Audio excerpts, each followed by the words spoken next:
کیا مردے کو ایصال ثواب کرنا قرآن و حدیث سے ثابت ہے؟ ایک عالم سے سنا ہے کہ رسول اللہ صلی اللہ علیہ وسلم کے زمانے میں بہت سے صحابہ کا انتقال ہوا، لیکن آپ صلی اللہ علیہ وسلم نے کسی کے لیے ایصال ثواب کرنے کا اہتمام نہیں کیا اور صحابہ کرام نے بھی اس پر عمل نہیں کیا۔ ایصال ثواب حدیث سے ثابت ہے۔ صحابیہ رسول اللہ صلی اللہ علیہ وسلم کے پاس آئیں، عرض کیا یا رسول اللہ ان امی توفیت عنی افاتصدق عنہا، یا رسول اللہ میری والدہ کا انتقال ہو گیا ہے، کیا میں ان کی طرف سے صدقہ کر سکتی ہوں؟ آپ صلی اللہ علیہ وسلم نے فرمایا نعم، ہاں صدقہ کر سکتی ہو۔ تو اس سے پتہ چلتا ہے کہ میت کے لیے صدقہ کیا جا سکتا ہے۔ بعض علماء، خاص طور پر جو ہمارے اہل حدیث مکتبہ فکر کے علماء ہیں، وہ اس حدیث پر یہ اشکال کرتے ہیں اور یہ کہتے ہیں کہ جتنی بات حدیث سے ثابت ہے ہم اتنے پر عمل کریں گے، جس چیز کا حدیث میں ذکر نہیں ہے ہم اس پہ فتویٰ نہیں دے سکتے۔ صدقے کا تو تذکرہ ملتا ہے، لیکن قرآن پڑھنا اور میت کے لیے نماز پڑھنا یا باقی نیکیوں کا حدیث میں کہیں بھی تذکرہ نہیں ہے، لہذا قرآن پڑھ کے ایصال ثواب یہ گویا بدعت عمل ہے، کیونکہ حدیث سے ثابت نہیں ہے۔ تو میری چونکہ خود اہل حدیث علماء سے بھی بات چیت ہوتی رہتی ہے، تو انتہائی احترام کے ساتھ میں ان سے یہ بات عرض کرتا ہوں کہ قرآن و حدیث میں جب کوئی عدد بیان کیا جائے کہ یعنی کسی خاص چیز کا ذکر کیا جائے، تو اس پر امت کا اجماع ہے کہ وہ خاص چیز مراد نہیں ہوتی جب تک کہ اس کی خصوصیت کی دلیل نہ ہو، اس سے مراد عموم ہوتا ہے۔ جیسے حدیث میں 6 چیزوں کے بارے میں آتا ہے کہ ان میں یہ سودی ہیں، 6 چیزیں آتی ہیں، الحنطۃ بالحنطۃ والشعیر بالشعیر، کہ جو کے بدلے میں جو، گندم کے بدلے میں گندم، اور چونے کے بدلے میں چونا، اس طرح کی روایتیں ہیں، والذہب بالذہب، سونے کے بدلے میں سونا، چاندی کے بدلے میں چاندی۔ تو 6 چیزوں کے بارے میں حدیث میں آتا ہے کہ ان کو جب آپس میں بیچا جائے گا تو برابر سرابر بیچا جائے گا، ذرا سا بھی ایک طرف اضافہ ہو گیا تو وہ سود ہے۔ تو چاروں ائمہ اس پر متفق ہیں کہ یہ 6 چیزوں میں انحصار نہیں ہے، بلکہ جو چیزیں بھی ان 6 چیزوں جیسی ہوں گی ان میں بھی ربا کا تحقق ہوگا۔ مثال کے طور پر یہ جو کرنسی ہے جس میں آج ہم لین دین کرتے ہیں، کرنسی کو کرنسی کے بدلے میں بیچنا، اس میں اضافے کے ساتھ اسی ملک کی کرنسی ہو تو آپ 10 روپے دے کر 11 روپے نہیں لے سکتے، یہ حرام ہے، ناجائز ہے، حالانکہ 6 چیزوں میں کرنسی کا تو تذکرہ کہیں بھی نہیں ملتا۔ اب اگر کوئی یہ کہے کہ 1 لاکھ روپے دے کر کسی سے ایگریمنٹ کر کے 1.5 لاکھ روپے لینا جائز ہے، اور حرام کیوں ہے؟ حرام اس لیے ہے کہ جی وہ حدیث میں تو 6 چیزوں کا تذکرہ ہے، کرنسی کا تو تذکرہ ہی نہیں ہے، تو ظاہر ہے یہ 100% غلط بات ہوگی، یہ فتویٰ بالکل غلط ہوگا۔ حدیث میں تذکرہ ہے، صراحتاً نہیں ہے، دلالتاً ہے۔ بعض چیزیں الفاظ سے ثابت ہوتی ہیں، بعض دلالت سے ثابت ہوتی ہیں۔ اس کی اور مثال ہے، قرآن مجید میں آتا ہے وَلَا تَقُل لَّهُمَا اُفٍّ، ماں باپ کو اف بھی مت کرو۔ اب اس میں کوئی یہ کہے کہ قرآن نے اف کرنے پر پابندی لگائی ہے، جوتے مارنے کا تو کوئی تذکرہ نہیں ملتا، لہذا معاذ اللہ جوتے مارنا جائز ہے، تو یہ کہا جائے گا بھائی جب اف کرنا حرام ہے، اس کی وجہ یہ ہے، اس کی علت یہ ہے کہ اس سے تکلیف ہوتی ہے، تو اس سے پتہ چلتا ہے کہ جوتے مارنا بھی بطریق اولا حرام ہے، کیونکہ اس سے تو اور زیادہ تکلیف ہوتی ہے۔ تو یہ کہنا کہ حدیث میں تذکرہ نہیں ہے یہ غلط ہے، حدیث میں تذکرہ ہے، لیکن آپ دلالت النص سے پتہ چلتا ہے، آپ غور کریں گے، تفکر کریں گے تو آپ کو ملے گا حدیث میں۔ جیسے اہل حدیث عالم جو یہ بات کہتے ہیں نا کہ صدقے کا ذکر ہے تو ہم صدقہ تو کریں گے، باقی چیزوں کا تذکرہ نہیں ہے، تو صدقے والی حدیث میں باقی چیزوں کا بھی تذکرہ ہے۔ تو ان علماء سے میں ایک بات عرض کرتا ہوں کہ حدیث میں آتا ہے رسول اللہ صلی اللہ علیہ وسلم نے فرمایا کل لہو باطل الا ثلاث، ہر قسم کا کھیل باطل ہے، غلط ہے، ناجائز ہے، سوائے 3 کھیلوں کے۔ اس میں ملاعبۃ الرجل اہلہا، زوجہ سے دل لگی کرنا، اور گھڑ سواری اور تیر اندازی، یہ 3 چیزیں آپ صلی اللہ علیہ وسلم نے بتائیں۔ تو کیا آپ بتائیں کہ کیا ان 3 چیزوں کے علاوہ تمام کھیل حرام ہو گئے؟ کرکٹ کھیلنا بھی حرام ہو گیا، فٹ بال کھیلنا بھی حرام ہو گیا، اور اگر کوئی یہ دلیل دے کہ کرکٹ کھیلنا بھی حرام ہے، فٹ بال کھیلنا بھی حرام ہے، بیڈمنٹن کھیلنا بھی حرام ہے، اور دلیل یہ دے کہ حدیث میں صرف 3 چیزوں کا تذکرہ ہے، تیر اندازی، گھڑ سواری اور زوجہ کے ساتھ دل لگی، تو جب 3 چیزوں کا تذکرہ ہے تو چوتھی چیز اگر کوئی کہے گا کہ وہ حلال ہے تو اپنی طرف سے وہ حلال کر رہا ہے، اور قرآن میں آتا ہے کہ اپنی طرف سے چیزوں کو حلال و حرام مت کرو، تو قرآن کی آیتیں تو بہت پڑھ لی جائیں گی، لیکن یہ آیتیں غلط جگہ پڑھی جا رہی ہیں، یہ ان کا موقع نہیں ہے۔ اس لیے کہ علماء یہ کہتے ہیں کہ حدیث میں جب 3 چیزوں کو، 3 کھیلوں کو حلال کر دیا تو اس کی وجہ دیکھی جائے گی، علت دیکھی جائے گی کہ علت کیا ہے جس کی وجہ سے ان 3 کھیلوں کو حلال قرار دیا ہے۔ وہ علت ہے کہ ان 3 کھیلوں میں فائدہ ہے،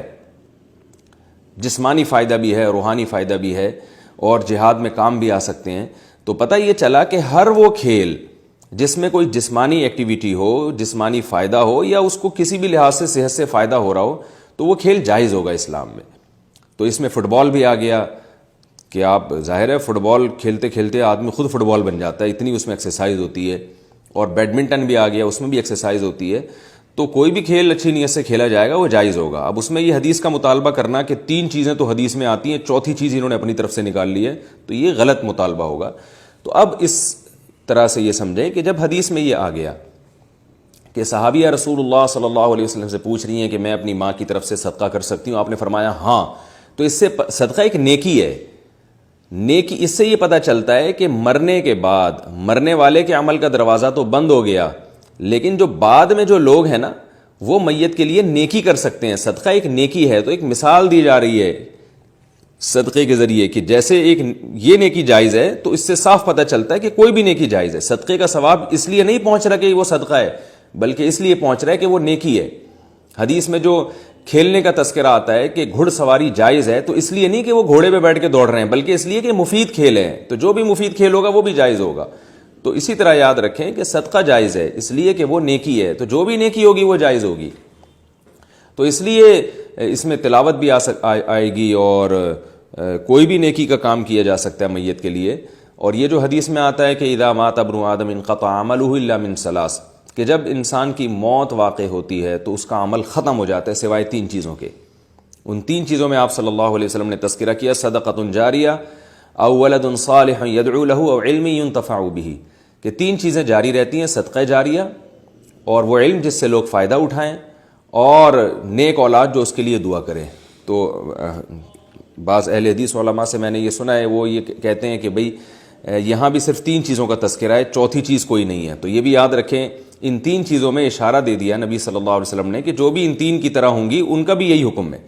تو صدقہ جاریہ میت کر کے جاتی ہے اور اس کا ثواب میت کو ملتا ہے۔ اسی طرح علم جو میت نے چھوڑا اس کا ثواب، اور اولاد۔ اب آپ مجھے بتائیں، اولاد جو دعا کرے گی میت کے لیے اس کا ثواب میت کو پہنچے گا۔ تو اس سے پتہ چلتا ہے کہ انقطع عملہ، میت کا جو اپنا عمل ہے، اپنا عمل، اس عمل میں اولاد بھی داخل ہے، وہ منقطع ہو جاتا ہے سوائے 3 چیزوں کے۔ تو کسی دوسرے کا عمل بھی میت کے لیے منقطع ہو جاتا ہے، اس کا حدیث میں تذکرہ نہیں ملتا، بلکہ دوسری حدیث میں ملتا ہے کہ وہ جاری رہتا ہے۔ تو جیسے نبی صلی اللہ علیہ وسلم قیامت کے دن شفاعت کریں گے، یا کسی کے دنیا سے جانے کے بعد جو لوگ اس کے لیے دعا کرتے ہیں۔ اب دیکھیں حدیث کے ظاہر کو اگر لینا ہے نا، تو حدیث میں تو آتا ہے کہ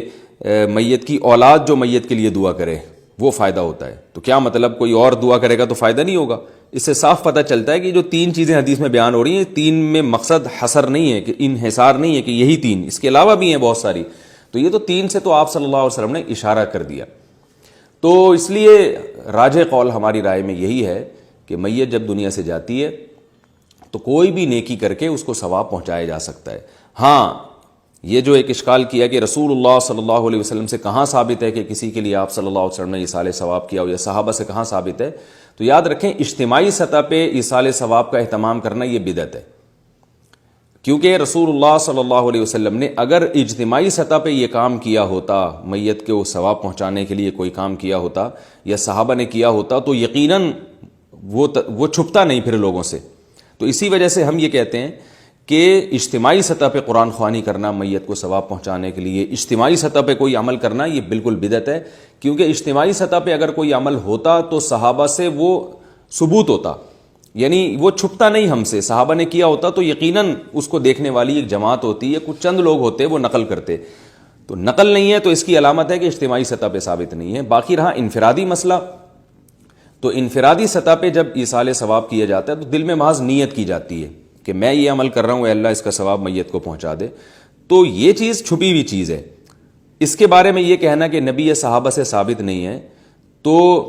ثابت اس لیے نہیں ہے کہ یہ چھپا ہوا عمل ہے۔ کوئی بھی صحابہ اور نبی صلی اللہ علیہ وسلم سے نیک عمل ثابت ہے۔ اب نیک عمل میں آپ کی نیت کیا ہے کہ یہ میت کو ثواب ملے یا نہ ملے، یہ نیت تو تھوڑی کوئی بیان کرے گا، یہ نیت تو نقل نہیں ہوگی نا، یہ تو دل کا حال ہے۔ نقل تو وہ عمل ہوتا ہے جو ساری دنیا دیکھ رہی ہو، تو یہ عمل نقل نہیں ہوا، تو نقل نہ ہونا یا روایت میں یا حدیث میں اس کا تذکرہ نہ ہونا، اس کی علامت نہیں ہے کہ صحابہ یا نبی نے یہ عمل کیا ہی نہیں ہے سرے سے، یہ اس کی علامت نہیں ہے۔ ہاں اجتماعی سطح پہ کیا ہوتا تو ضرور نقل ہوتا، کیونکہ وہ ساری دنیا دیکھتی ہے، لیکن نیک عمل کیا اور دل میں آپ کی نیت کیا تھی، یہ نیت کوئی بیان کرنے والا نہیں ہے۔ تو ہم نبی کی دوسری حدیث دیکھتے ہیں جس میں آپ صلی اللہ علیہ وسلم نے صحابیہ کو اجازت دی ہے کہ میت کی طرف سے صدقہ کر لیا کرو، تو اس صراحت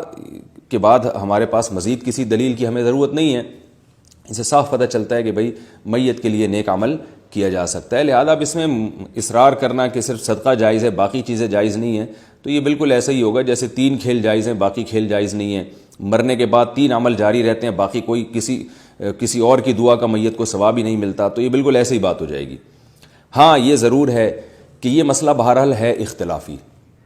بعض فقہا مجتہدین میں سے اس کے بھی قائل ہیں کہ صدقات و خیرات کے علاوہ کسی اور چیز کا ثواب نہیں ملتا، اور جو مسئلہ اختلافی ہو اس میں تشدد جائز نہیں ہے۔ احناف نے یہ والی رائے لی ہے کہ ہر قسم کی نیکی کا ثواب میت کو پہنچایا جا سکتا ہے، اور احناف نے جو امام حنیفہ کے جو فالوورز ہیں انہوں نے یہ رائے اس لیے اس کو فالو کیا ہے 2 وجہ سے۔ ایک تو یہ کہ دلائل کے لحاظ سے یہ رائے مضبوط ہے، جیسے کہ میں نے ابھی آپ کے سامنے دلائل پیش کیے۔ دوسرا اس لیے بھی کہ اس میں اللہ کی رحمت کو ایک وسعت دی گئی ہے۔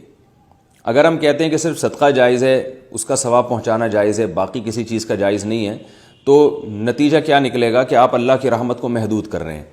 کہ بھئی میت جو دنیا سے چلی گئی بس اس کو اب صدقے کا ثواب ہی مل سکتا ہے باقی نہیں مل سکتا۔ تو دونوں طرف اگر دلائل دیکھے جائیں تو ہم ان دلائل کو ترجیح دیں گے جس میں ہمیں اللہ کی رحمت کا عنصر زیادہ نظر آ رہا ہے، کیونکہ اللہ تعالیٰ جگہ جگہ اپنے آپ کو رحمان کہتا ہے، رحیم کہتا ہے، مسلمانوں پر خاص طور پر رحم کرنے والا ہے، تو اس میں میت کو فائدہ زیادہ ہے اگر اس قول کو لیا جائے، کیونکہ صدقہ و خیرات بھی لوگ کریں گے اور ساتھ ساتھ جو نیکی ان کو توفیق ہوگی میت کے لیے کریں گے، تو اس میں جا کیا رہا ہے، یعنی مطلب ہے کہ اس سے نیکی کو فروغ ہو رہا ہے نا معاشرے میں، اور معاشرے میں بھلائی کو پروموٹ کیا جا رہا ہے۔ تو یہ شریعت کی حکمت اور مصلحت کے عین مطابق ہے یہ چیز کہ لوگ کسی بھی بہانے بھلائی کی طرف آئیں، چلو اپنے لیے نہیں کرتے تو میتی کے لیے کر لیں نیکی، کسی بہانے بھی معاشرے میں نیکی کو فروغ تو ہوگا نا، نیکی پروموٹ ہوگی، تو اس لیے احناف نے اس رائے کو ترجیح دی ہے۔ اور دوسری رائے کالعدم نہیں ہے، یعنی ہم یہ نہیں کہتے کہ وہ 100% قرآن و سنت کے منافی ہے، کیونکہ بہرحال یہ بھی ایک بات ہے کہ صحابہ کرام سے صراحتاً منقول نہیں ہے کہ انہوں نے میت کے لیے کوئی ثواب کا پہنچانے کا اہتمام کیا ہو، صراحتاً ثابت نہیں ہے، اور جو ہے اس ثابت نہ ہونے کی وجہ میں نے آپ کو بتا دی ہے۔ تو دونوں طرف آراء ہیں علماء کی، لہذا کوئی کسی بھی قول پر عمل کرتا ہے تو وہ ٹھیک ہے۔ ہم اس قول کو لیتے ہیں جو احناف کا قول ہے، اس کی وجہ میں نے آپ سے عرض کر دی ہے کہ اس میں اللہ کی رحمت کی وسعت بھی زیادہ ہے اور اس میں میت کو ثواب بھی ہے، اور اس بہانے معاشرے میں نیکی کو فروغ بھی ملتا ہے۔ تو البتہ آخر میں ایک بات ضرور کروں گا کہ دیکھیے، میں نے عرض کیا کہ یہ ٹھیک ہے، ہماری رائے میں یہ جائز ہے کہ آپ کوئی بھی نیکی کا ثواب پہنچا سکتے ہیں، لیکن اس میں 2 چیزوں کا اہتمام بہت ضروری۔ نمبر 1، اجتماع ثابت نہیں ہے، اس لیے میت کے لیے اجتماعی سطح پہ قرآن خوانی کرنا بہرحال بدعت عمل ہے، اس سے اجتناب کرنا ضروری ہے، کیونکہ اجتماع کے لیے الگ سے ثبوت چاہیے جو کہ قرآن و سنت میں ہمیں اور اسلاف میں کہیں بھی نہیں ملتا۔ دوسری بات یہ کہ جس چیز کا حدیث میں صراحتاً ذکر ہے اس کو زیادہ فوکس کرنا چاہیے۔ اب دیکھیے حدیث میں آتا ہے نا، ہر کھیل باطل ہے سوائے 3 کے، 3 کھیلوں میں جو ہے وہ آپ صلی اللہ علیہ وسلم نے گھڑ سواری کا بھی تذکرہ کیا، تو یہ 3 کو جو فوکس کیا جا رہا ہے، یقیناً یہ کھیل تو ایسے ہیں جن پر نبی صلی اللہ علیہ وسلم کی گویا مہر لگ گئی ہے کہ یہ تو فائدے مند ہے۔ اب آپ ان کھیلوں کو چھوڑ کر زیادہ فوکس کر رہے ہو کرکٹ کو، اور دلیل یہ دے رہے ہو کہ ہر وہ کھیل جو صحت کے لیے مفید ہے، تو ٹھیک ہے کرکٹ بھی کھیل سکتے ہیں آپ، لیکن زیادہ مفید تو وہی ہوگا نا جس کا حدیث میں صراحتاً تذکرہ ملتا ہے۔ تو اسی طرح یاد رکھیں کہ اگر آپ حدیث کو فالو کرنا چاہتے ہیں تو ایصال ثواب کے جتنے بھی طریقے ہیں جو جائز طریقے ہیں، یعنی اجتماع نہ ہو، اجتماعی سطح پہ نہ ہو، تو وہ سارے ٹھیک ہیں، لیکن فوکس اس کو کریں جس کا حدیث میں صراحتاً ذکر ہے، اور وہ ہے صدقہ و خیرات۔ جبکہ میں مشاہدہ کر رہا ہوں کہ آج کل لوگ صدقات و خیرات کو زیادہ فوکس نہیں کرتے، قرآن خوانیوں پہ زیادہ زور لگاتے ہیں لوگ، تو اس لیے فوکس اسی کو کرنا چاہیے جس کا حدیث میں صراحتاً تذکرہ ملتا ہے، اور وہ صدقات و خیرات ہے۔ تو جب کسی کا انتقال ہو جائے تو میت کے لیے صدقہ کا اہتمام کرنا چاہیے، چپکے سے غریبوں کو کھانا کھلا دیں، یا چپکے سے کسی کی مدد کر دیں، یا صدقہ جاریہ کا اہتمام کریں، میت کے لیے کنواں کھدوا دیں، مسجد بنوا دیں، مدرسہ بنوا دیں، یا کسی یتیم کی کفالت کر لیں۔ تو اس طرح کے جو کام ہیں وہ کر لیں تو انشاءاللہ اس میں ثواب زیادہ ہوگا۔ بات موضوع مکمل ہو جائے تو اس لیے میں 2 باتیں اور یہاں کہوں گا کہ یہ جو ہم میت کو ثواب پہنچاتے ہیں، چاہے صدقات و خیرات کی شکل میں ہو یا کسی بھی شکل میں، تو یہ صدقات و خیرات کا جو ثواب ہے تقسیم ہو کر پہنچتا ہے یا سب کو برابر پہنچتا ہے؟ مثال کے طور پر میں نے 100 روپے صدقہ کیے، مثال خیر اچھی دینی چاہیے، میں نے 1 لاکھ روپے صدقہ کیے فرض کریں، تو 1 لاکھ روپے صدقے میں نے یہ نیت کی کہ میرے والد کو ثواب پہنچے. تو اب اس میں علماء کی 2 رائے ہیں. بعض علماء کہتے ہیں کہ اب اس کا ثواب آپ کو نہیں ملے گا، صرف آپ کے والد کو ملے گا. آپ کو والد پر احسان کا ثواب تو ملے گا، لیکن صدقے کا ثواب چونکہ آپ نے والد کے لیے کر دیا تو صدقے کا ثواب پورا والد صاحب کو پہنچے گا. اگر آپ نے 100 روپے صدقہ کیے اور دل میں نیت کر لی والد اور والدہ والدین دونوں کے لیے، تو 50 روپے صدقے کا ثواب والد صاحب کو، پھر وہی 100 روپے کی مثال آ گئی، 1 لاکھ کی ٹھیک تھی، تو 1 لاکھ روپے آپ نے صدقہ کیے، 50,000 والد کو، 50,000 والدہ کو. تو اب کیا ہوگا کہ یعنی بعض علماء کی رائے یہ کہ یہ ثواب تقسیم ہو جائے گا، ڈیوائڈ ہو جائے گا. 1 لاکھ دونوں کے لیے صدقہ کیے تو 50 والد کے لیے ہو جائیں گے، 50 والدہ کے لیے. اور بعض علماء کی رائے یہ ہے کہ نہیں، جتنے پیسے آپ صدقہ کر رہے ہیں سب کو برابر ثواب ملے گا. آپ کو بھی 1 لاکھ کا ثواب ملے گا کہ 1 لاکھ روپے آپ نے صدقہ کیے، اور اس کا ثواب والد صاحب کو بھی ملے گا، اور 1 لاکھ ہی کا ثواب والدہ کو بھی ملے گا. تو یہ دونوں رائے ہیں علماء کی. دلائل کے لحاظ سے جو پہلی رائے ہے وہ زیادہ مضبوط ہے کہ ثواب تقسیم ہوتا ہے دلائل کی روح سے، کیونکہ جب افاتصدق عنہا حدیث کے الفاظ ہے کہ کیا میں ماں کی طرف سے صدقہ کروں، تو اس سے صاف پتہ چل رہا ہے کہ وہ ماں کی طرف سے ہو رہا ہے، پھر اپنی طرف سے نہیں ہو رہا. تو اپنی طرف سے ماں کی خدمت کا ثواب تو ملے گا، صدقہ پھر ماں کی طرف سے ہو جائے گا. تو اس حدیث کے ظاہر سے یہی پتہ چلتا ہے کہ ثواب ڈیوائڈ ہو کے پہنچتا ہے، تقسیم ہوتا ہے. اور لیکن بعض علماء اس کے قائل ہیں کہ اللہ کی رحمت سے کیا بعید ہے کہ بھائی آپ کو بھی پورا ثواب دے دے اور جو ہے وہ سب کو پورا ثواب دے دے. تو فتویٰ اس دوسرے قول پہ دیا جاتا ہے کیونکہ اس میں اللہ کی رحمت سے اچھی امید لگائی جاتی ہے. دلائل کے لحاظ سے پہلا قول زیادہ قوی ہے.